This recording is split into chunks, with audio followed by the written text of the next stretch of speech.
Hi, എല്ലാവർക്കും Excel online Sunday സ്കൂളിലേക്ക് സ്വാഗതം.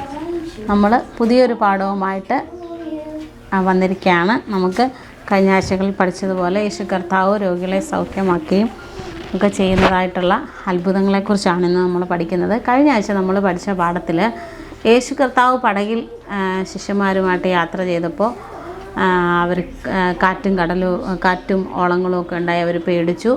അങ്ങനെ അവർ നിലവിളിച്ചപ്പോൾ യേശു കർത്താവ് കടലിൻ്റെ മീതെ നടന്നു വന്നു അവരെ രക്ഷിച്ചു.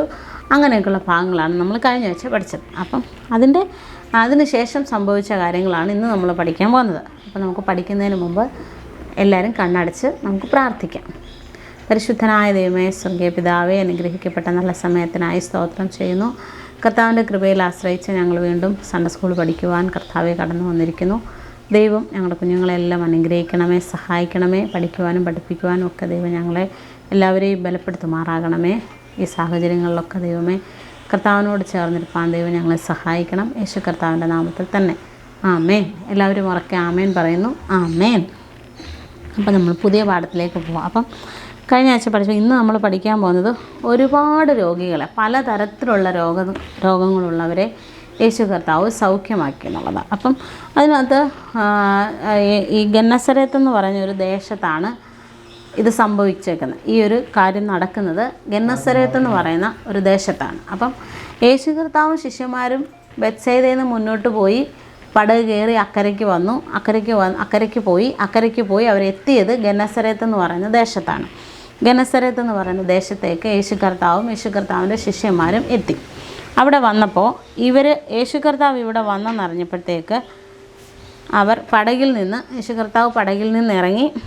ഉടനെ ജനങ്ങളെല്ലാം കൂടെ തടിച്ചുകൂടി.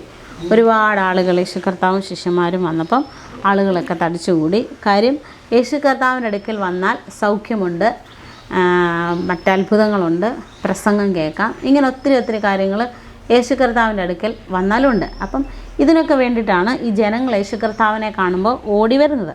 അപ്പോൾ അതുപോലെ തന്നെ ഒരുപാട് ആളുകൾ യേശു കർത്താവിനെ കാണാൻ ആ നാട്ടിലൊക്കെ ചുറ്റി ഓടി നടന്നു. ഒരുപാട് ആളുകൾ, ആ നാട്ടിലുള്ള മുഴുവൻ ആളുകളും യേശു കർത്താവ് വന്നതറിഞ്ഞു. അങ്ങനെ അവിടെ ആളുകൾ ഓടിക്കൂടി. അവനുണ്ടെന്ന് കേൾക്കുന്ന ഇടത്തേക്ക് കിടക്കയോടെ രോഗികളെ കൊണ്ടുവന്നു. യേശു എവിടെയാണോ ഉണ്ടെന്ന് അവരറിഞ്ഞത് ആ ദേശത്ത് വന്ന് ഒരു പ്രദേശത്ത് എത്തിക്കഴിഞ്ഞാൽ ആ പ്രദേശത്തിൻ്റെ ഏത് ഭാഗത്താണോ യേശു കർത്താവ് ഉള്ളത് ആ ഭാഗത്തേക്ക് കിടക്കയിലൊക്കെ കിടക്കുന്ന ഒരുപാട് രോഗികളുണ്ട്. നമ്മൾ മുമ്പും പഠിച്ചിട്ടുണ്ട്. കിടക്കയോടെ യേശു കർത്താവിൻ്റെ അടുക്കിലേക്ക് രോഗിയെ കൊണ്ടുവന്നു. വീടിൻ്റെ മേൽക്കൂര പൊളിച്ച് താഴേക്ക് ഇറക്കി യേശു കർത്താവ് സൗഖ്യപ്പെടുത്തി. അങ്ങനെയൊക്കെ നമ്മൾ ഒത്തിരി പഠിച്ചിട്ടുണ്ടല്ലേ. അല്ലാതെ തന്നെ ഭൂതം ബാധിച്ചവർ, അങ്ങനെ വിവിധ തരത്തിലുള്ള രോഗികളെ യേശു കർത്താവിൻ്റെ അടുക്കൽ കൊണ്ടുവരികയും സൗഖ്യം പ്രാപിക്കുകയൊക്കെ ചെയ്ത കഥകൾ നമ്മൾ പഠിച്ചിട്ടുണ്ട്. ഇതുപോലെ യേശു ഇരിക്കുന്ന സ്ഥലത്തേക്ക് കിടക്കയിൽ കിടക്കുന്ന രോഗികൾ, ഒരുപാട് നാളുകളായിട്ട് എഴുന്നേറ്റ് നടക്കാൻ വയ്യാതെ കിടക്കുന്ന രോഗികളുണ്ട്. അവരെയൊക്കെ യേശുവിൻ്റെ അടുക്കിലേക്ക് ഈ പുരുഷാരം അല്ലെങ്കിൽ ആ ദേശത്തുള്ള ആളുകൾ കൊണ്ടുവന്നു. അപ്പം ഇങ്ങനെ കൊണ്ടുവരുന്നതിൻ്റെ ഉദ്ദേശം യേശുവിൻ്റെ അടുക്കൽ വന്നാൽ ഇവർക്ക് എഴുന്നേറ്റ് നടക്കാൻ പറ്റും. പിന്നെ ഇവർ ജീവിതകാലം മുഴുവൻ ഈ എഴുന്നേറ്റ് നടന്ന് അവരുടെ തന്നെ കാര്യങ്ങൾ ചെയ്യാനുള്ള പ്രാപ്തി ഇവർക്കുണ്ടാകും എന്നുള്ള വലിയ വിശ്വാസം അവിടെയുള്ള ആളുകൾക്കുണ്ടായിരുന്നു. അതുകൊണ്ടാണ് അവർ യേശു കർത്താവിനെ കാണുമ്പോൾ തന്നെ ഇങ്ങനെ രോഗികളെയൊക്കെ ആയിട്ട് അടുക്കിലേക്ക് വരുന്നത്. ഊരുകളിലോ പട്ടണങ്ങളിലോ കുടികളിലോ അവർ ചെന്നിടത്തൊക്കെയും എവിടൊക്കെ അവൻ ചെന്നിട്ടുണ്ടോ അവിടെ എല്ലാം ചന്ത അതായത് സാധനങ്ങൾ വിൽക്കുന്ന സ്ഥലം, ചന്ത സ്ഥലങ്ങളിൽ, ഊരെന്ന് പറയുമ്പോൾ പട്ടണം അല്ലെങ്കിൽ ഒരു ഗ്രാമപ്രദേശം, അങ്ങനെയൊക്കെയാണ് നമ്മൾ ഉദ്ദേശിക്കുന്നത്. അപ്പം ഈ സ്ഥലങ്ങളിലുള്ള ആളുകളൊക്കെ വിവിധ തരത്തിലുള്ള രോഗികൾ, കിടക്കയിലുള്ളവർ, കണ്ണ് കാണാത്തവർ, ചെവി കേൾക്കാത്തവർ, സംസാരിക്കാൻ കഴിവില്ലാത്തവർ, അങ്ങനെ നാനാവ്യാധിക്കാരുള്ള ഒരു പട്ടണമായിരുന്നു. അവിടുന്ന് ഒരുപാട് ആളുകളെ ഇങ്ങനെ രോഗികളായിട്ടുള്ളവരെ കൊണ്ടുവന്ന് യേശുവിൻ്റെ അടുക്കിലേക്ക് കൊണ്ടുവന്ന് യേശു ഒന്ന് തൊടാൻ വേണ്ടിയിട്ട്, യേശു അവരെ ഒന്ന് തൊട്ടാൽ ഇവർക്ക് സൗഖ്യം വരുമെന്നുള്ള അറിവുള്ളത് കൊണ്ട് തന്നെ അവർ യേശുവിൻ്റെ അടുക്കിലേക്ക് ആളുകളെ ഇങ്ങനെ കൊണ്ടുവന്നുകൊണ്ടിരുന്നു. അപ്പം യേശു അവരെയൊക്കെ സൗഖ്യമാക്കി. ഓരോ ആളുകളെയും കൊണ്ടുവരുമ്പോഴും യേശു അവർക്കൊക്കെ അവരെ തൊട്ട് സൗഖ്യമാക്കേണ്ടവരെ ആണെങ്കിൽ തൊട്ട് സൗഖ്യമാക്കി. ചിലരെ പറഞ്ഞാൽ യേശു ഒരു വാക്ക് പറയുമ്പോൾ സൗഖ്യമാക്കുന്നവരുണ്ട്. അങ്ങനെയുള്ളവരെ അങ്ങനെ സൗഖ്യമാക്കി. അങ്ങനെ പലതരത്തിൽ യേശു കർത്താവ് ചെയ്യുന്ന ശുശ്രൂഷകൾ അവിടെ ചെയ്തുകൊണ്ടിരുന്നു. അങ്ങനെ കടന്നു വന്ന ഓരോ രോഗികളും സൗഖ്യം പ്രാപിച്ചു. അങ്ങനെയാണ് നമ്മൾ ഈ ഭാഗത്ത് കാണുന്നത്. ഇത് നടക്കുന്നത് ഗന്നസരത്ത് എന്ന് പറഞ്ഞ പ്രദേശത്താണ്. ഗന്നസരത്ത് എന്ന് പറയുന്ന ഒരു പട്ടണത്തിലാണ് ഈ സംഭവം നടക്കുന്നത്. അവൻ്റെ വസ്ത്രത്തിൻ്റെ തൊങ്ങലിലെങ്കിലും തൊട്ടാൽ മതി. മുമ്പ് നമ്മൾ പഠിച്ചത് ആ ഒരു സ്ത്രീ യേശു കർത്താവിൻ്റെ വസ്ത്രത്തിൻ്റെ തൊങ്ങലിൽ തൊട്ട് സൗഖ്യമായ കാര്യം. അപ്പം അതുപോലൊക്കെ സംഭവിക്കും എന്നുള്ള വിശ്വാസം ഇവർക്കുള്ളത് കൊണ്ട് അങ്ങനെ ആവശ്യം പോലെ ആളുകളിങ്ങനെ യേശുവിനെ തിക്കിക്കൂട്ടി ആളുകളിങ്ങനെ വന്നുകൊണ്ടേയിരുന്നു. അങ്ങനെ യേശു അനേകർക്ക് സൗഖ്യം കൊടുക്കുകയും ചെയ്തു. അവനെ തൊട്ടവർക്കൊക്കെ സൗഖ്യം വന്നു.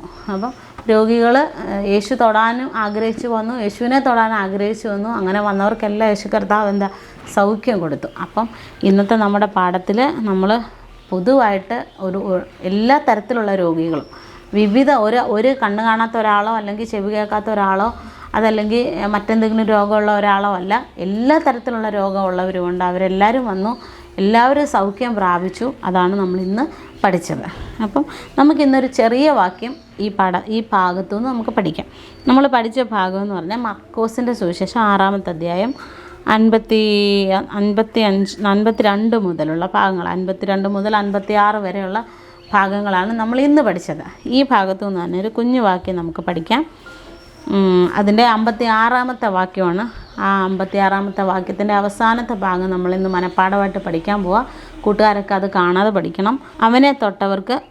അവനെ തൊട്ടവർക്കൊക്കെയും സൗഖ്യം വരികയും ചെയ്തു. അവനെ തൊട്ടവർക്കൊക്കെ. ഇപ്പം യേശുവിൻ്റെ അടുക്കൽ ഒരുപാട് രോഗികൾ വന്നെന്ന് നമ്മൾ പറഞ്ഞില്ലേ. അപ്പോൾ വന്നവർക്കെല്ലാം അവൻ്റെ അടുക്കൽ വന്ന് യേശുവിനെ തൊടാൻ ആഗ്രഹിച്ചവർക്കെല്ലാം സൗഖ്യം വന്നു എന്നാണ് നമ്മുടെ ഈ മനഃപ്പാഠ വാക്യത്തിൽ നമ്മൾ പഠിക്കുന്നത്. അതുകൊണ്ട് കൂട്ടുകാരൊക്കെ എന്ത് ചെയ്യണം? എന്ത് പ്രശ്നമുണ്ടെങ്കിലും യേശുവിനോട് പ്രാർത്ഥിക്കുക. യേശുവിനോട് പ്രാർത്ഥിച്ചാൽ നമുക്ക് സൗഖ്യം പ്രാപിക്കാം. അല്ലെങ്കിൽ നമ്മുടെ എന്ത് ആവശ്യവും യേശു കർത്താവിനോട് പറയുമ്പോൾ നമുക്കതിനുള്ള പ്രതിവിധിയുണ്ട്. അത് മനസ്സിലാക്കുക. പുതിയൊരു പാഠവുമായിട്ട് നമുക്ക് അടുത്ത ആഴ്ച കാണാം. അപ്പം നമുക്ക് ഇന്നത്തെ ക്ലാസ് വൈൻഡപ്പ് ചെയ്യാം. അതിന് മുമ്പായിട്ട് നമുക്ക് പ്രാർത്ഥിക്കാം. എല്ലാവരും കണ്ണടച്ചേ. പരിശുദ്ധനായ ദൈവമേ, സ്വർഗ്ഗീയ നല്ല കർത്താവേ, അനുഗ്രഹിക്കപ്പെട്ട നല്ല സമയത്തിനായി സ്തോത്രം ചെയ്യുന്നു. യേശുവിൻ്റെ നാമത്തിൽ ഞങ്ങൾ ഒരുമിച്ച് കർത്താവെ തിരുസന്ധിയിൽ കടന്നു വന്ന് ദൈവജനം പഠിക്കുവാൻ ദൈവം ഞങ്ങളെ സഹായിച്ചു. ദൈവത്തിൻ്റെ കൃപ കൊണ്ട് നിറയ്ക്കണമേ, അനുഗ്രഹിക്കണമേ.